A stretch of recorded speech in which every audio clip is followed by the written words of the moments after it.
嘛是外交的消息，这是咱副总统赖清德8月中也去参加咱南美洲友邦巴拉圭新总统贝尼亚的就职典礼，而且嘛过境美国。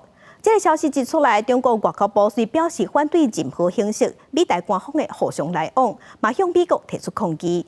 美国国务卿布林肯是证实讲，赖清德来回拢会过境美国，这完全符合美国一个中国的政策，呼吁北京唔通起无空。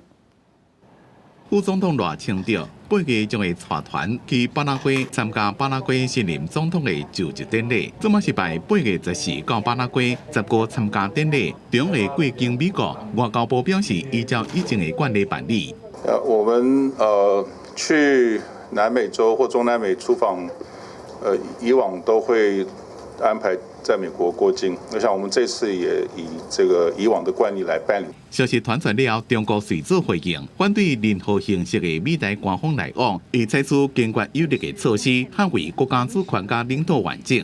坚决反对台独分裂分子以任何名义、任何理由竄美，坚决反对美方以任何形式纵容、支持台独分裂分子及其分裂行径，已向美方提出严正交涉。